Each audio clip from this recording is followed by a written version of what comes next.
Yes, it is I, your humble host, Bill Hatch the Third, coming to you live from the palatial home studios of Bald Spots Productions here in the beautiful city of Santa Ana, California.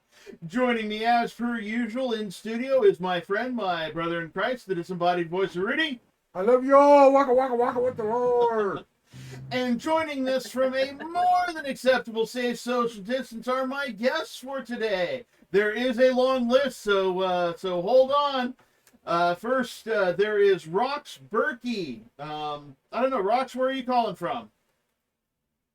I'm actually in Austin, Texas today, Austin, Bill. Texas. Wow, that's cool. I like Texas. I was in Dallas, Fort Worth not too long ago, and definitely a beautiful place with lots of good barbecue. And Absolutely. Yum. yep. And we also have Charles Breakfield. Charles, where are you calling from? I'm calling from Oh, Dallas, okay, sir. you're in Dallas. Nice. That's Yeah. definitely seems Texas is the place to be today. Except for our third guest, returning contestant, uh, is Richard Blank calling from Costa Rica's call center. How you doing, Richard? I'm doing great, Bill. Charles Rox, it's really nice to meet you. I can't wait to spend some time with you and your amazing audience today, Bill. Oh, it is a pleasure. It is I have been looking forward to today for some time, and because we always have interesting conversations, and one of your shows has been one of the most popular we've had so far. So the one you did with Tony. I think it's because of our good looks. I That's think why. so. Sure. I like it. And Richard, you definitely have a winning smile. It's getting me plenty wakened up this morning, even without coffee. Do you know how sunny it is down here in Costa Rica? It's beautiful. The top is down on my car. Of course, I'm smiling. Oh my gosh. Yeah, it's we have a pretty sunny day today too. A little overcast, but if I had my convertible out here, I would definitely have the top down. What kind of car do you got? I got two actually. I have a 1992 Volkswagen Cabriolet convertible Okay, and a 99 CLK, but I prefer nice. the old Cabriolet. It's just it's chill, zips in and out of traffic, There you economical, go. and it's just such a classic ride. Yeah, I bet. So so let's see. Charles and Rox, you've co-written a series of books called the Enigma series. That's correct. Yes, we have. Awesome. And it has to do with technology. Well, It we're does. both technologists. Go ahead, Rox. I'm sorry. Didn't mean to step over No, you. no, you're fine. No, it does. It has a foundation of technology, but then we have a thriller story that comes on top of that because we honestly believe technology is today's weapon of choice. Mm-hmm. That's a great tagline there. The weapon of choice. What's really curious, though, is that Rox and I first started and worked heavily in, dare I say it, the contact center space, Richard. So we were installing contact centers for Nortel early in the first part of this century. So it was that's kind of that's her specialty going forward. She's the contact center guru from whenever I have questions on okay, if I have to fix this, so what do I do for that? And if she calls me on unified communications questions, and says, if it does this, what does that mean? So we swap technology back and forth between our two Okay, day cool. jobs. And yeah, I saw on your bio that you have a lot of wide and varied interests. Now where did I put my notes? Reminds me of myself. I do a million different things, and I do final expense insurance, and I'm going to be starting a leadership mastermind this coming year, and I also, of course, do the podcasting, uh, but but yeah, and love books and all What sorts of stuff. yeah, what was that leadership Oh, discussion? I Or, teach. what Well, can you elaborate on that? I'd like to hear a I little more teach about that. a style of leadership development called ethical leadership development, and which includes its Okay. basic premise is to bring the team and the greater community closer together to the leader of the group, um, so that they prop him or her up, instead of isolating the leader like some processes do. The leader must be a rock or an island unto himself and or herself, and keep people at arm's length. It includes actionable behaviors like you can tell I'm still working on the wording. Uh, I'm not as refined as one might think, but it includes actionable behaviors like humility, controlled discipline, and justice, and it's just a great way of being a manager, or leader, depending on the style of your organization. And I plan this year to have a mastermind based on that. At least one mastermind. I'm Okay. hoping for two, but that's the stretch goal for the year. Is two masterminds, but I'll be happy if I hit the one. That's amazing. So it's like the ultimate Yes. from what I'm hearing. It's much more of a leader role and a guide role than a manager. So Right. it's center out as opposed to top down. Right. Yeah. Nice. Yeah, like the ripples on a pond. Yeah. And hopefully the managers, the leaders who I've been advised to try to change my language from leaders to managers because people understand that better. But yeah, it's to not only have them reach their team, but the greater community around them, to bring everybody together, both the locational community and the community that surrounds the members of the team. So families and friends and what all else, so that people become more involved Interesting. in Yeah. the world. Yeah. Thanks for that feedback on it, because that fills in tells me a little bit about your your passion, the things that you like Yeah. to do. I mean, I believe in that the leaders should follow. And that's if they're not promoting their people, then that's not really the kind of person that's going to be successful in today's environment. I mean, Rox, you've got a lot more experience in this area for the customer experience stuff that you do, and this sounds very similar to some of the things you're working.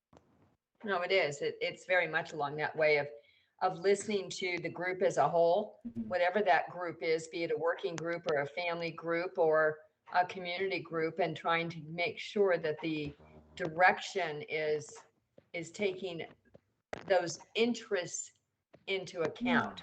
Doesn't mean you have to agree with everything, but certainly being aware of that. So I think that's awesome, Bill. Thank you. Congratulations. Yeah, I'm really excited and nervous about it, and all the feelings that come with a new project. But Well, I think your experience is obviously going to work well for you. Nerves probably shouldn't be there. It's probably not, but it is nonetheless. But yeah, Richard's got some experience definitely in that area as well, and don't want to leave him out in the cold. So Wow. yeah, Richard, what kind of damage control does your contact center do? I mean, usually by the time that you get to the contact center, you get to a live human being, somebody's usually frosted about something, and so you have to do temper management, anger control, a little bit of psychology. you know, it sounds like you have to have all the disciplines to be able to run a contact center. That's a good point, Charles. And it's amazing. Rocks have this experience. Obviously, the three of us sold our souls for this industry. And Hollywood really portrays the front side of it, like the showroom. And they never show you what's in the back and what Rocks does on the IT side. And Yeah. Charles, what you and I do on the onboarding side. I do things a little bit differently. And in fact, you guys could run circles around me in regards to IT and technology. In order for me to have grown my business, I needed to delegate and bring in professionals. I'm a guest in this country. I'm a marketer and I'm a salesman and a trainer. So I needed the accountants and the attorneys and human resources and IT. And so by having that leap of faith in people allowed me to grow. But this is the foundation training. And I can answer your question real quickly, Charles, in regards to the incoming shrapnel that you're talking about. When people come into my call center, because there is a lot of options here, Amazon's in Costa Rica with teleperformance, concentric sites, you name it. How do I compete? Well, first and foremost, I know somebody's name. And Bill, I know you. Everyone's going to know your name and you'll know everyone's name in your leadership group. Secondly, I asked them to give me a coming of age moment. I just don't want the interview. I want to hear when you beat up a bully and saved a kitten. Why? So I can use that on rainy Wednesdays. I really see the depth of the individual that I'm dealing with. Learning a second language is 10 times harder than any campaign, Charles. So whatever they yell at them, come on, learning English is right up there. And since I've been in those shoes, like the three of us have, I can relate to them. I'm not just writing checks. I'm amazing on the phone and I'm able to receive those calls. I think by extending empathy, and leadership is really showing sincerity and being consistent, not just showing up on time and doing those sort of things. It's the sort of stuff by merit. By merit alone, individuals raise the ranks. And instead of doing it through backstabbing or through office politics, the people that do get promoted and that do have the longevity in this industry are the ones that have that sort of foundation that you and I are talking about. And so the people that come with me, I'm going to know your name, I'm going to invest in you, I'll work on your vocabulary to give you more diplomacy and strategy and give you similes and work on phonetics and use the QC department. But finally, I'm going to give you your dignity. And I'm going to make sure that you get the sort of respect that you deserve. And by doing that, my friends, I can reduce attrition. And Charles, when that stuff is coming in, they realize that they can understand positions, thanking them for sharing it with them, giving them the leverage to fix it, and also knowing that their boss supports them. So as long as they have their composure and show good faith, I think they could really resolve these phone calls in the sort of way that we're looking for, so we can retain the client and not lose them. Oh, exactly right. Yeah, Wow, go that's ahead. Amazing. Yeah, we've only seen the unpleasant side, and I won't get into some of the things that we've had to endure. I mean, contact center agents that one week they were, rock stars, just hitting it out of the park, and then the next week they were being escorted out because they were juicing the system. So yeah, it's we're enablers for people like you. That's the technology, the foundation, the bits and bytes. And it's unfortunately we don't get to focus on, here's all the swell stuff that Richard knows how to be able to do to promote people, move them forward emotionally, career-wise, because contact centers are not typically the best place to go for a career, because it's like, okay, that's all you're going to do is answer the phone. Well, it's not like you've got a way to be able to take that and make that different, and that's. Charles, let's think And of it for a second. I honestly think that the technology, and I'm sorry, Richard, but I think the technology has changed that from when we were originally deploying contact centers, because we can use the technology tools that are available to recognize those people and their wins of the day or wins of the moment. So that recognition helps drive them to stay with the organization as opposed to, run for the hills after they've been there for 10 minutes.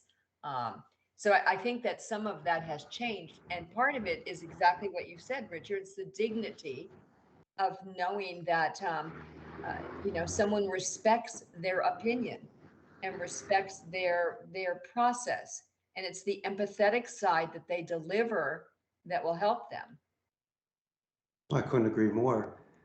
Today, the call centers are preferring omni-channel non-voice support. You see it, chat and emails. Charles, you know that at least if somebody works in a call center, it doesn't need to be for the life like I did. I'm an old gladiator. But you know that they're building on their self-reliance and self-confidence and interpersonal communication skills. Because more people are typing, less people are speaking. They don't know turn taking or even active listening. So if anything of nothing, working at a call center will increase those skills. And finally, Rox, we have so much competition down here that, yeah, sure, the agents can test a center because there's options out there. How do we retain them when someone could pay them more, your boyfriend or girlfriend works there, closer to home, better schedule because of your college? That's natural attrition. The one thing the three of us know and will never happen when we're working with contact centers, we'll never give them the walk of shame or make them cry on the floor or deliberately throw them out the door like you said, Charles. My friend, I'll have at least 5 preventative checkpoints before that even gets there. And if I gotta throw in some Philly guilt just to make them sure I'm not angry at you, I'm just very disappointed in you. If I can't do that, Hail Mary, then yes, it's time to go. But we've invested so much. I think we should try to do the best we can to retain these agents. Very refreshing. I'm glad there's somebody that's taking the the high moral ground in that discussion, because it was something that that was part of my past, and I was tier 3 tech support in a contact center space, and when it got escalated to me, it was usually pretty ugly. Questions like, they can't figure out what's wrong. The servers are down. This is, so I've had to do the contact center stuff, tier 3 tech support for 36 hours straight. So, those are times that, you're like, that really tests your mindset. And it sometimes it's like, okay, that's those were good lessons. I learned a lot. I wouldn't trade them for anything. Character during chaos, Charles. That's it. You Yeah. saw who yourself was when they needed you the most. Yeah. So Richard, how do you think COVID and work from home have impacted your delivery and your message to contact center folks? Thank you for bringing that up. And it's actually the topic that ails me the most. I believe in synergy. We're in a very interactive, artistic environment, and you can feed off of that, especially somebody who's having a very good day. And so I was very thankful that during COVID, I was able to adjust and have people work from home. We're very fortunate. But I became a print, Rox. I'm not a painting anymore. I don't have the chance to play pinball with them downstairs or walk the rows or break bread with them. Come on, you know what I'm talking about. Or standing behind them when they're ripping phone. That was taken away from me. And am I still able to perform? Sure. They're saving money, they're saving time, they're at home. We make sure through the sort of internet connections that they are capable through labor laws to work from home, and we do the Zooms and everything, but we lost a beautiful thing that we once had, and I think helped build a sort of company culture. So what I try to do at least is be very selective of the campaigns that come in. I like to onboard people on site at least so I can know you before sending you home. But Rox, if I don't do that, the three of us will lose an enormous amount of leverage when hiring, because the agents, now it's a seller's market. And if they can prove metrics, performance, responsibility, and stability and internet redundancy, then by all means, they have the pick of the litter. So I have to share that with my client in a very forthright way. I just don't expect everybody to be lining up outside to work on site. You may need to be flexible, and that, as you were mentioning, may adjust the sort of company culture that we may be building. So have you been actively using some of the gamification tools that are coming out to specifically focus on creating that synergy between call center staff? I go old school. Come on, we're Generation X. I collect pinball machines, Pac-Man machines, and air hockey tables and jukeboxes. These I machines are older know. than the agents. So we go downstairs and it's not virtual pinball and it's to hang out with me, to make a best friend, let off steam, recharge batteries. But how about this, guys? Prior to any sort of training class, I will make sure the first half an hour the 10 agents are in the arcade so they can relax, make friends, and instead of just absorbing, now they're contributing in class. You've almost started warmed up like if you do cardio before weights in a There you gym. go. Mhm. And so, yes, ma'am, I have more than encouraged any business owner and environment to have a gamification culture. Absolutely. Yeah, it does help. It helps from the internal competition that some people have just to kind of, hey, I can do this, as well as a learning step to doing it better. So I'm glad to see that. Thank you, Richard. You're welcome. Yeah, you talk about gamification, and Richard's right there in the game, as it were. Yeah, I love the gaming culture as a way to focus competitiveness, and because it shouldn't be about competing against each other, but of course competing against oneself. Um, because the one can be damaging and the other can be affirming. Um, Yep. but yeah, what do you think about creating competitive environments in the workplace? Anybody? Oh, I think it's very important to create that in the workplace, but I do think it has to have a level of guardrails on it because people sometimes don't have the right mindset to be able to compete in a positive way, as you were saying, Mhm. but it's more of a domineering way, which is how you get the backbiters and the climbing over individuals to get to a different goal. So there has to be some level of leadership guidance, Bill, Yeah. to make that a better kind of thing. Yeah. I come from part of my background in sales is the automotive industry, and Mhm. there's definitely a competitive environment there, but it is so toxic.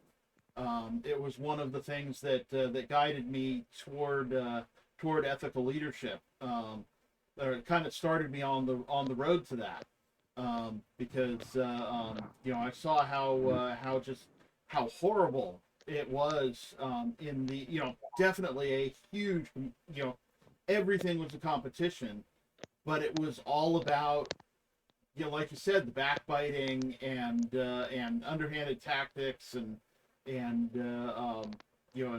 making ridiculous goals, um, and whatnot, and I found an opportunity to go back to school, and while I was there, I met a man who had become one of my mentors, and he took me into his business, and where we developed my first leadership program, and this is a dozen years ago now, but and yeah, just which started the path, which et cetera, brings me to ethical leadership and ways to bring the team together, so that not only are the other people in your workspace your competitors, they're also your cheerleaders, because nobody wants to feel alone, but if you can get the crew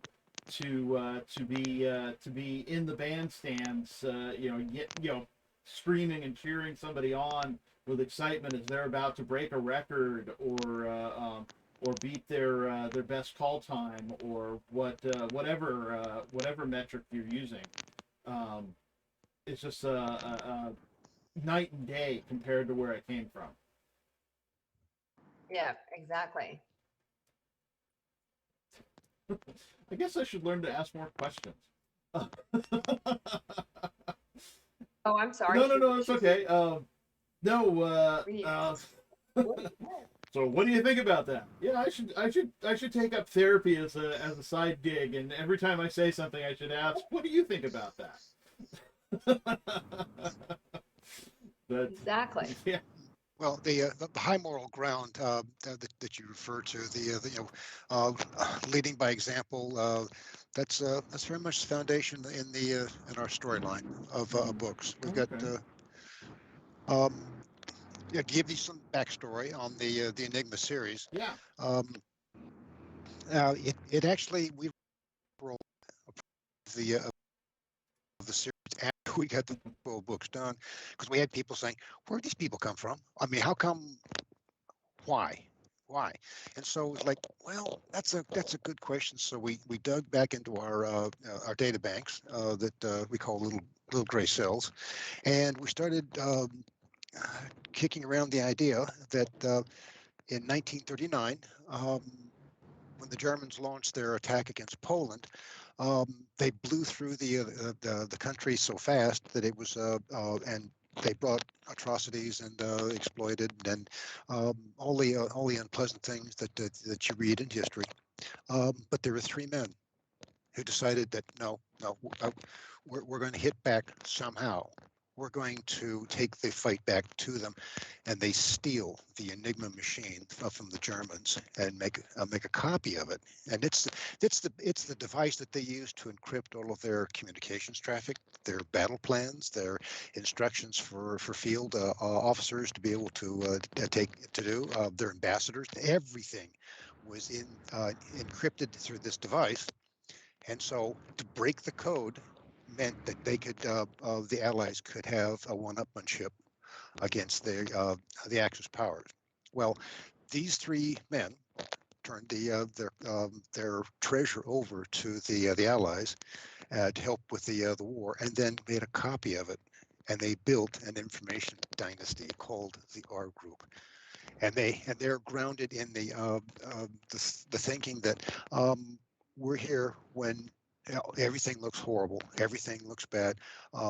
These are the people that you want on your side to help rectify, bring justice to to an unjust scenario, to basically help push the moral issues to the top and help fight the injustices that are showing up in today's time across the darknet. You know, the exploitations, the ransomwares, let me take your support grid offline and hold you for monetary ransom. Those are the bad guys, and our good guys are there to be able to help fight for what's right.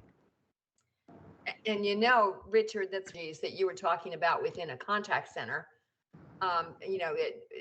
There are good synergies that you can cultivate and develop to make teams work well together and to all raise their level of accomplishment and ability. And then unfortunately, that same kind of energy used in a negative way, like what's happening across the darknet today, works against people because somebody's self-centered as opposed to having any kind of morals or ethics to go with it. So, I think we're closer related than I had thought initially. So thank you, Bill. Hey, don't blame me for any accidental synergies. It's all the system. Uh, Actually, people randomly get paired up.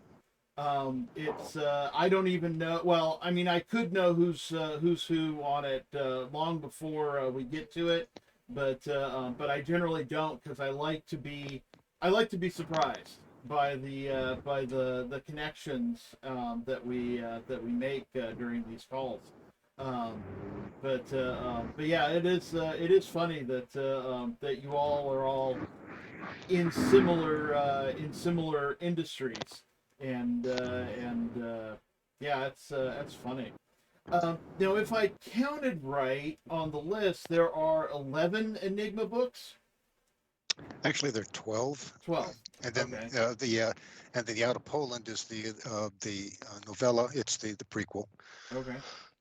And so what we do is we take the technology that we see day in day out, and we build in fictional characters, and basically it's almost a tutorial. That's not quite fair, but it's like kind of same kind of storytelling that you would have expected at the dawn of our civilization, where the storytellers would go from village to village and convey information, news, tell stories, and keep the tales of alive, like the Iliad, Okay. the Odyssey. Those are the kind of things that we see as valuable. But entertainment, yes.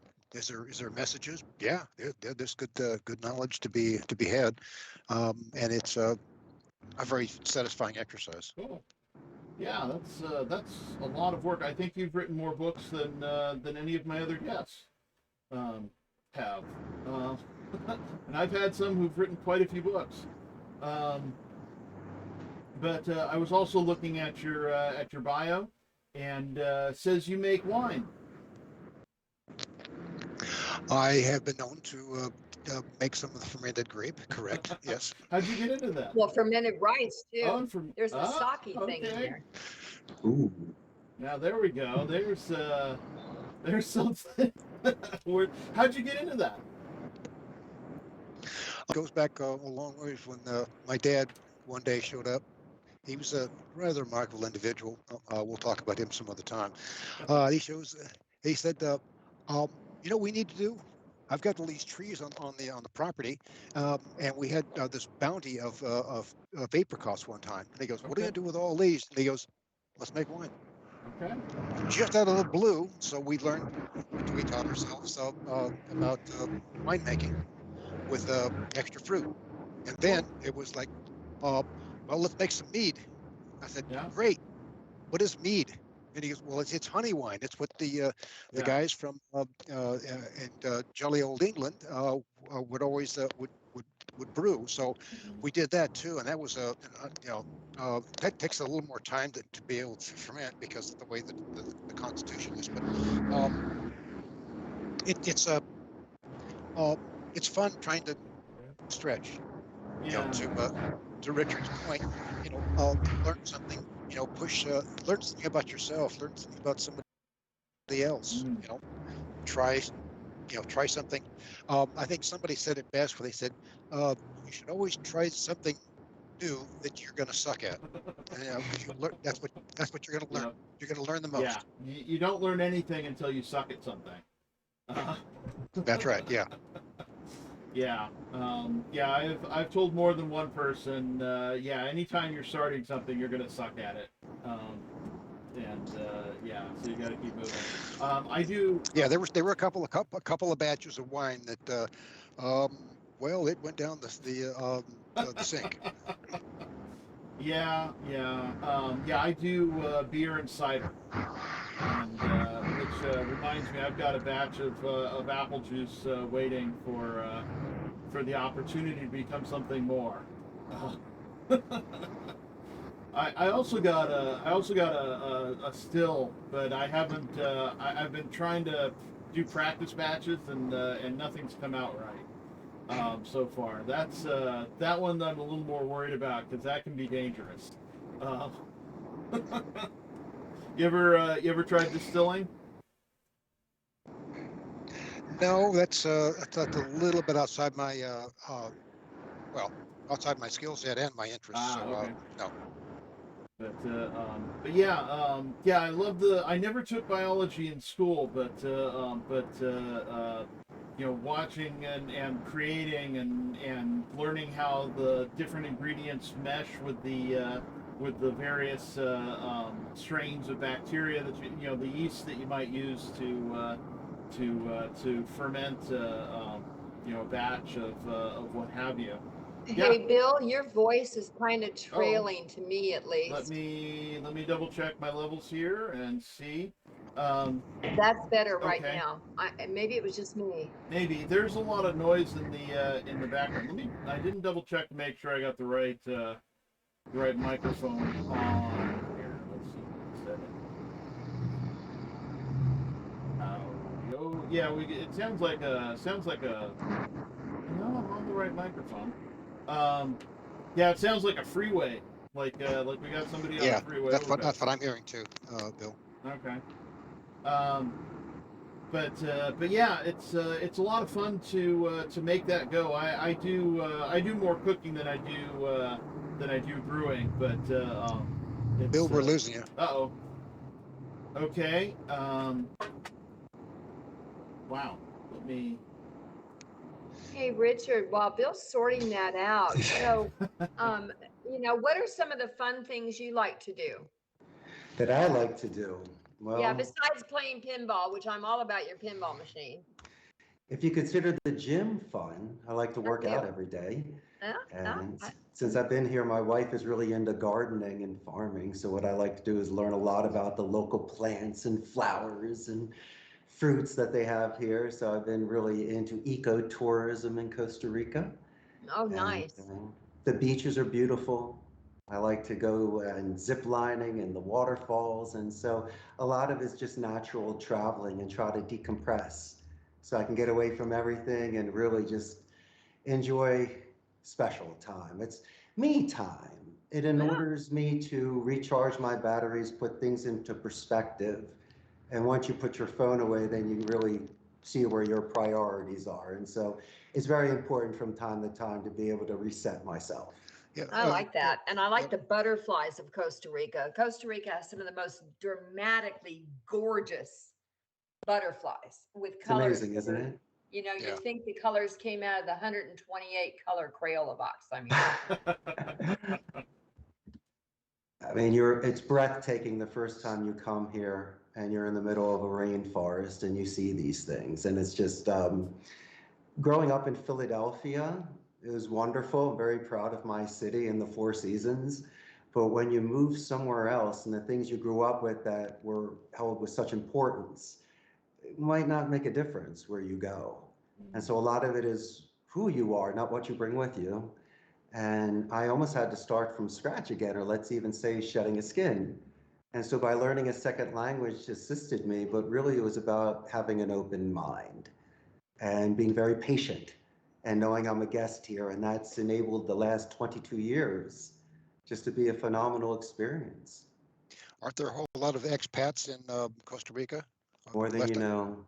Charles, I well, mean, the cost yeah, of yeah. living here is a third, medical tourism, and I tell you, it's a very healthy lifestyle. They have an expression here called pura vida, which means pure life.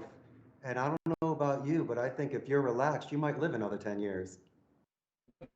well, this is very true. When I spent time in Brazil, I found it very similar to that in some ways. In other ways, it was very bustling and but breathtaking vistas You need to in get out of the the major whole area. cities. Exactly. Amazing. Where did you go in Brazil, Rox? Uh, well, through Sao Paulo, and then I made it all the way over to Iguazu Falls, and got to be at the three corners of Paraguay, and that whole thing, and so it was fun. It was just fun. Sao Paulo itself was ginormous as a city goes, but got to visit out on the countryside where the lush vegetation and the friendly people and the just the lifestyle, as you mentioned, is calming in many, many ways, much more so than here. I believe that we're very fortunate to have grown up where we were. And secondly, when I've been to places where, let's just say, some people don't even have electricity, but they're living on the side of a river, and let's say San Juan, they steal it in Nicaragua, I've seen the happiest people ever. I mean, I've seen people that if they have a meal that day, if the kids are fed and just the sun is shining, they're happy. And so the things that we get so upset about, if our phone breaks, if the train is late, you miss your flight, it's incredible where some people don't even care about those sort of things. And so really what I needed to do by especially growing up in the United States for my first, couple decades of my life was to separate myself from the opinions that were provided for me and the things that were the expectations. And so I guess it's very humbling when you see how people are living and they're much more satisfied than a lot of people that have, as you would say, much more. Reminds It's me. one of the Oh, elements. Oh, sorry, no, Bill. it's okay. Go ahead. No, please, ladies first. It's just one of the elements that we also weave into all the stories is all the different places that we have been fortunate enough to be able to go to. And because the lifestyles are different, because the attitudes are different. And I think they add a lot of value to individuals to see other sides of the world. Yeah. What do you think, Bill? Absolutely. I've heard it said that the travel is the best educator, and I've certainly found it to be true. Something that Richard was saying about people without electricity reminded me of my last trip to the Philippines, and we were traveling down the Pansanghang. See, I'm butchering how to say it. Pansanghang River, there's all this primeval vegetation going up the canyon walls and all this natural beauty, and we came to an area where there was some land that you could have a little footing, and somebody had set up a lean-to, and they had a generator and a karaoke machine, and they were perfectly happy. Just singing away, just as loud and as terrible as you can. A karaoke machine? There was really? a generator and a karaoke I can see a machine. margarita machine, but I can't see a karaoke machine. I'm sorry. Yeah. Well, the Philippines aren't as much into the liquor, I don't think, as a lot of other places are. But yeah, they were. That was. Life was okay because they had that, and I think we take for granted a lot of not just the advantages, but the time that we have for relaxation, for playing pinball, and what all else. What do you think about the advantages of being able to travel? Let's hear some more experiences of traveling around the world. Well, it's always an eye-opening experience. I like the guided tours that we go on. I've been on where I get some of the most interesting insight about America from somebody else that's from the outside looking in, and sometimes it's quite remarkable. I guess the one I would probably call your attention to was when I went to Moscow, Okay. Russia. This is 2011 time frame, and we got on a cruise. Now get this, it's a canal cruise from Moscow to St. Petersburg. We had to go through almost 30 locks. Wow. That raised and lowered the water level because all of their interior traffic was fed with the shipping coming in from the Baltic Sea.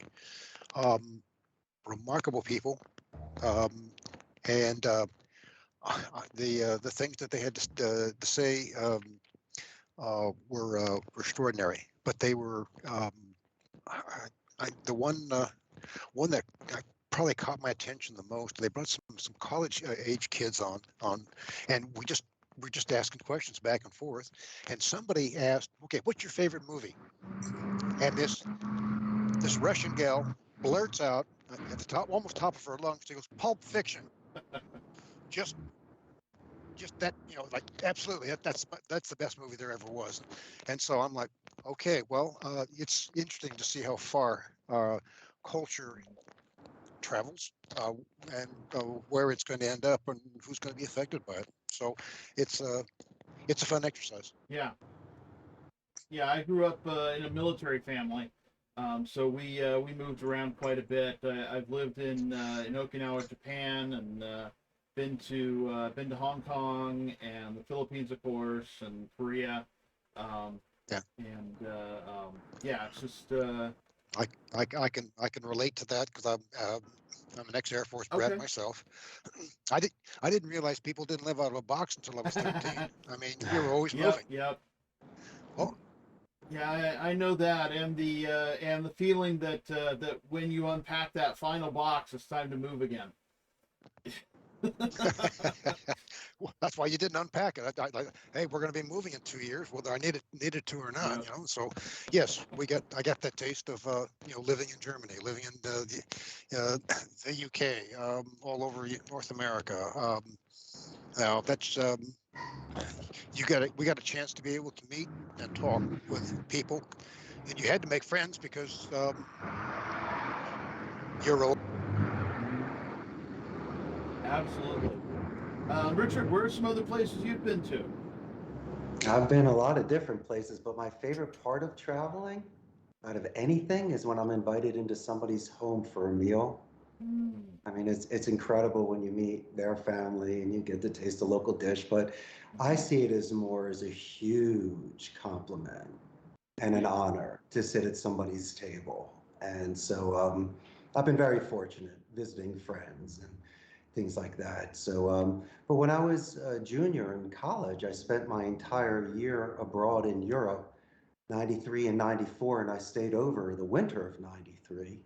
I didn't go back to the States. I was in Europe for 10 months, living in Spain, but then over that Christmas break, I was able to travel to about 14 countries. So Wow. you're doing the Eurail, you're staying in the youth hostels, and this is 93. And so you don't have your cell phones on your computers. It was still old school. You're reading books, you're staying up late, drinking coffee, talking to people. You're making plans and meeting up and doing the things how we grew up. And I'm actually still in touch with a lot of the people that I Mhm. went on those adventures with. But I tell you what, when I was there and a lot of people were off to the beaches, the bars, the parties, and trust me, I was there. But if nobody wanted to go to the Louvre or to Peggy Mm. Guggenheim or just to some of these amazing museums, castles, and churches, I would Mhm. sometimes have to go by myself because I Wow. didn't want to miss out. And so Yeah. I would catch up with you a little bit later. Charles, save me a seat and I'll be there. But I realized at 21 that it's not like dad's bringing you to a museum on a Sunday when you want to be with your friends playing hockey. You did it for yourself. Mhm. And when you see some of these art pieces and these buildings, it's almost like meeting a celebrity. Mm. And I think that's when I really became a little bit more mature in regards to life and to art and where I was going with myself. And so that was probably one of the greatest experiences I ever have. I even kept a diary Wow. for 2 months and I read it again and I was like, man, I remember that. It's rated R, so I'm not bringing anything on this show, but I do realize this, that I was clicking heels and having fun at 21. I do know that. Yeah, yeah. Sounds like it. Sounds like it. Yeah. I like visiting old places and touching old things because it's like making a physical connection to the past, to the history of the place, like old churches, cathedrals, and ruins and whatnot. I remember in Japan we went to quite a few old castles because they have them there too, and and just feeling this connection to the past that was unbelievable. Um, but yeah, I've never been to the other side of the pond, as it were. Um, but that is one of the plans. That and going to Costa Rica. But but you're right about being invited, even at home, being invited into someone's home to share a meal is an unbelievable can be an unbelievable experience because you don't you don't eat with your enemies. You eat with friends, you eat with family, and to be given an opportunity like that is just something else. what was it? I was reading because we were looking into going over and seeing Israel, and found out that there's a program over there that where tourists get to eat a meal with a host family, and I just thought that was just such an amazing opportunity to see local dishes, local customs, and be in that kind of a relaxed environment to meet the real people, which is always something I like doing when traveling. It's seeing the reality of the situation, because it is different. Even going from place to place in the United States, can be that kind of an experience, because cultures change drastically from place to place. I mean, I live here in Southern California, where there are 3 million people in my county, in Orange County, and my parents live in a town in Missouri of 16,000. There's barely 10% of the population within 50 miles of their home, that there is within 25 miles of mine, and it changes perspective on what's important, and can really move things home. Rox, how about you? What other travel experiences have you had, or anything special from? Because Brazil sounded really interesting. Brazil was very interesting. Going to some of the rainforest areas, Mm-hmm. and looking at some of the homemade furniture in that area, I found just remarkable as could be. I happen to have a piano that was made out of rosewood, Brazilian Okay. rosewood, which you can no longer get Right. in this country. And it's just the wood there is fabulous, and it's totally different from a lot of the forests here in the United States, which I've seen many of those as well. Mm-hmm.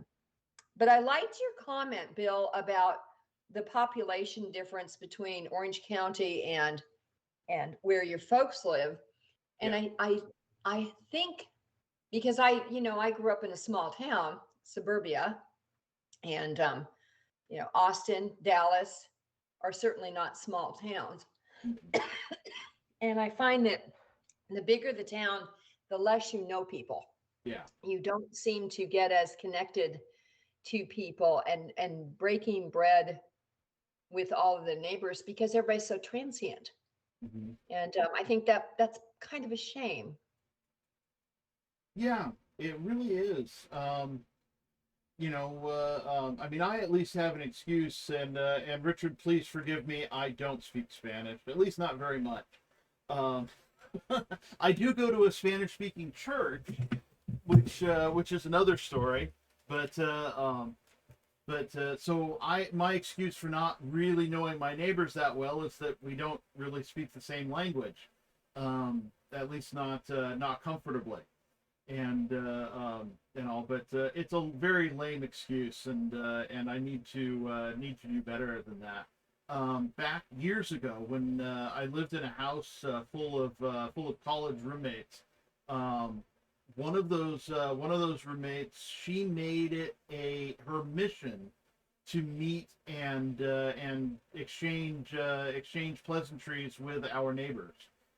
She baked up, I don't remember what it was like cookies or something, and she went from neighbor's house to neighbor's house, learning who was there and what was going on, and just making a great example. It was really cool. We ended up meeting a lot of really interesting people, and one family that wasn't so open to meeting college age kids.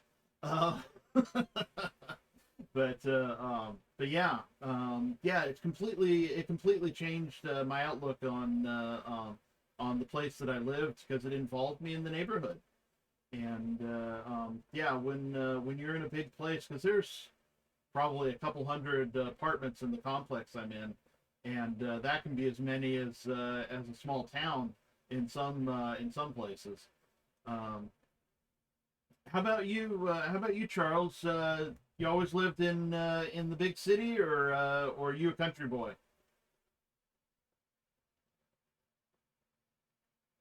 Did we lose you, Charles? There, I'm back. Okay. Um, I've lived all over. Frankfurt, Germany, Dallas, Phoenix, Arizona. There's just because of the way my father was in Oh, the Air that's right. Force. We That's right. just You said that Air Force. we moved around, and when we were in Germany, we traveled. We just went from here to there, and just seeing the sights. Got a chance to be able to see, like Richard, some of the cathedrals, some of the things that you won't ever get a chance to go back and see, because it's just you know the lesson was always, you're here. When I was in Russia, we went to the Tempelhof, and the couple we were traveling with, they got furious because they jumped the price by 40% to get into the area, and they said, we're not going to do it. I said, well, you know what? I'm not coming back here for a cheap, waiting for a cheaper price. Okay, I'm here. I'm going to go. If they want to charge me for 40%, I'll remember that. But what a remarkable experience to see all that gold, um, and all of the statues, and Peter the Great, that apparently had a tremendous sense of humor, because he had several um, prank settings in there where people who were going along all of a sudden got squirted by one of the statues. Um, you don't get to see that stuff all the time, So it's like, hey, um, don't don't squander those Yeah. opportunities. Like Richard. I mean, um, you know, I regret the time that we landed in Le Havre, and never. My mom didn't want to go through Paris, so I've never seen Paris, because we had to go around it to be able to humor Wow. her. So we didn't see all that, but I got to see a great deal of Germany, German culture. Um, but it was an interesting experience, and I wouldn't. I I would advocate it to anybody. So much so that, my daughters, um, they went to the people-to-people exchange, and they got to go to places that I still haven't gone to yet. I sent the oldest one to Europe, and she went all around, and learned that that they eat tomatoes for breakfast, Okay. cooked. And it was completely foreign tour, and it wasn't until I was traveling for my company, in Ireland, where I figured out why she said, because she came down and found a bunch of tomatoes, and this must be breakfast, and she went ahead and chowed them down. She didn't realize they're supposed to be cut in half, baked, and that's how they're served in Europe. So it was, those funny stories that you don't get until you piece together, how that culture operates. Some family friends from when I was living in Tennessee, or Tuckasee, I should say, because we were literally right on the border of Kentucky and Tennessee, and so much so that even though Fort Campbell is considered Kentucky, our house was actually in Tennessee on base. But some friends had been on a European trip, and they had been eating native, and which is always the way to go if you absolutely can. And But they were homesick and wanted a quote unquote normal breakfast, and so they ordered ham and eggs from the hotel they were at, and but what arrived was a plate piled high with scrambled eggs with little pieces of pork fat arranged around the edges.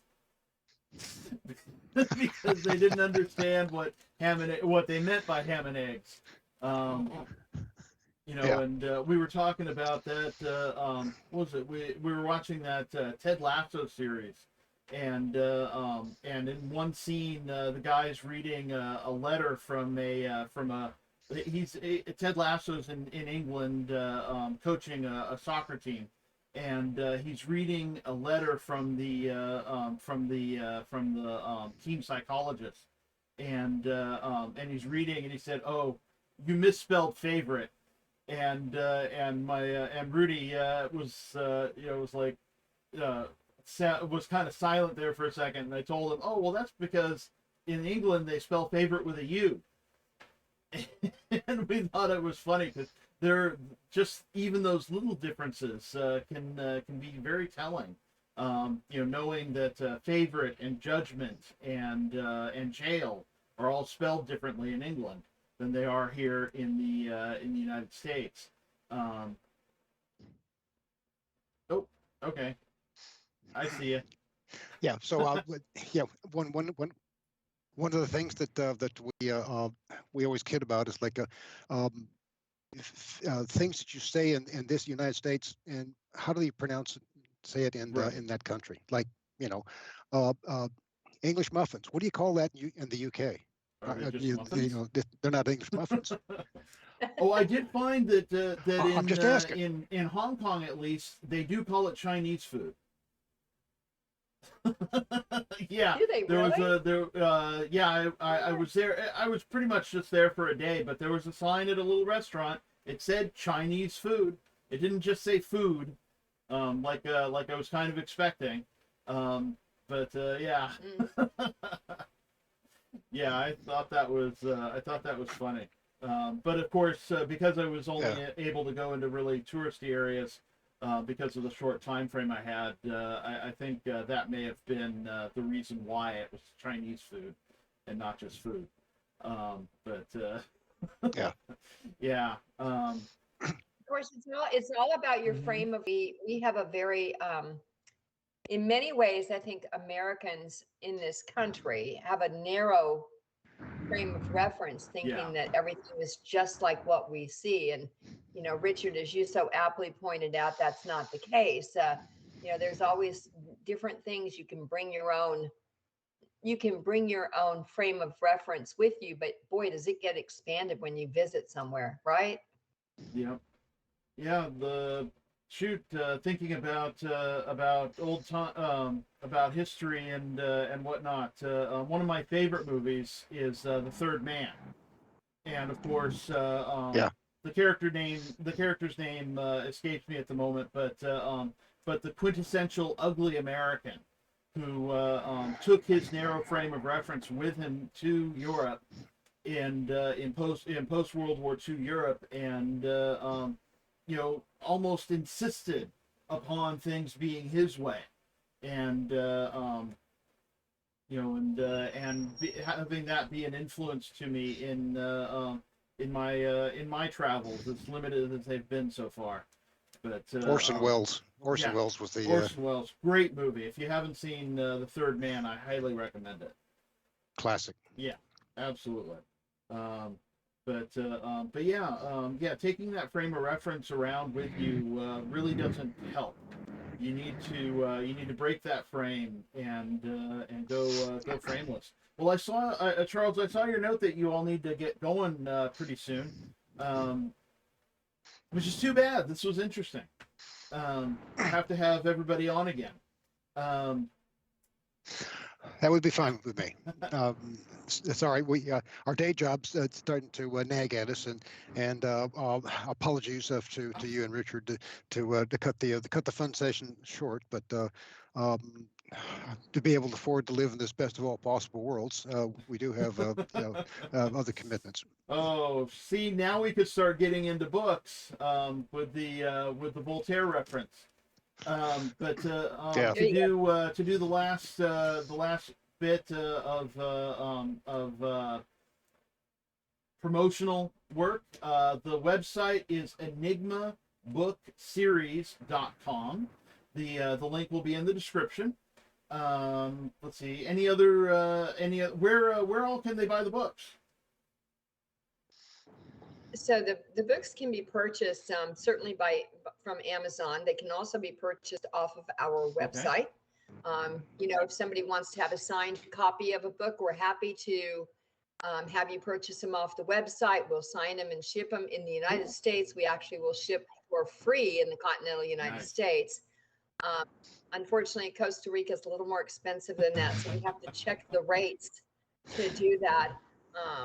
But there's also a whole host of, I think there's 10 short stories out as well, Bill, that are kind of like backstories to the series that are also highlighted and available. And the books, the novels themselves from the series come in Audible Okay. or audiobooks. So they are available in lots of locations as Great. well. Yeah, I'm sure what is it, audible.com probably has them, and that's always a great source for getting talk about giving Jeff Bezos a few more dollars. That's it. Yep, exactly right. So cool.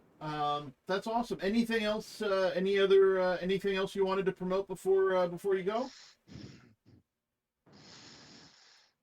Charles, I'll leave it to you. I'm hoping that you guys will have a great new year and a wonderful next You year too. as a follow-on. So that's what I want to promote. And your show will be remarkable, and you'll have many people clamoring to be able to be in your masterpiece course. Well, thank you very much. Yeah, 2023 is going to be the best year yet. Agreed. Yeah. Richard, what a delight to meet you. Next time I come to Costa Rica, I want to come and play on the on the arcades that you've got Yeah, going on there. I got dibs on the Pac-Man, okay? Because I still, that's the only game I still love. Open invitation for everybody. And it's a pleasure meeting both you, Charles and Rox. And on my end, I have a Facebook fan page, about 105,000 local Cool. Costa Rican Ticos. And so when this episode goes live, I hope I do my part in selling some more of your books for you. And it will also give the audience a chance to see the business process outsourcing industry in Central America, where, real quick, just north of Panama, south of Nicaragua, the only democratic society in Central America. There's no standing army, so all the money got put back into education, and there's a 95% literacy rate. Wow. Amazon, HP, Intel, and Oracle are here. We're known for neutral English accents, for eco-tourism, as Rox knows, and also for medical tourism. Plus, your buddy Richard is here, and I got 1,000 suggestions for you. Awesome. Excellent. Yeah, don't go Excellent. somewhere you don't know somebody. That's always the best way to go traveling. Know somebody who's there, who knows the lay of the land and can show you the real world. Richard, a truly nice experience being able to get to listen to you. And Bill, many thanks for inviting us all together. Much appreciated. No, thank Charles. you. I'm glad we got everything straightened out. Yeah, it was turned out it was my mistake. I'd completely forgotten about the emails talking about the 12th and never changed the calendar. And so I have other people booked then. Yeah.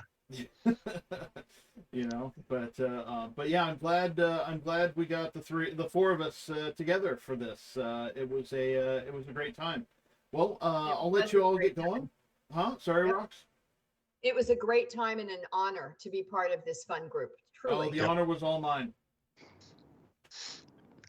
All right. So thank you, you folks. again, and Thanks, have Bill. yourselves a wonderful whenever. Bye all. Bye.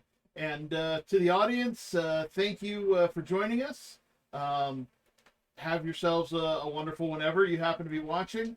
And be safe out there and wash your hands. And stay tuned for the ending credits. Thank you all for tuning in. This has been a presentation of Bald Spots Productions. I'd like to thank my producer, my beloved mother, Eileen Hatch. I, of course, am your humble host. I'd like to thank my Ed McMahon, my beloved Rudy Corlew. Yes. And our special guests, Richard Blank, Rox Burkey, and Charles Breakfield. It was a pleasure to get to know all three of you. If you feel so led, support the show over on Patreon. We're known as Bald Spots Pro over there. There are lots of interesting rewards for supporting the show. Don't you dare miss YWL Online. New episodes generally air on Tuesdays and Saturdays, but they're all available for you forever. Tune in next time for Randy Lee Boslaw and Stacy Chilemi. Please like, comment, and share to stay informed. Subscribe, follow, whatever you got to do to kick that algorithm into gear and help us reach more people. So thanks again for tuning in, and have a wonderful time. Bye.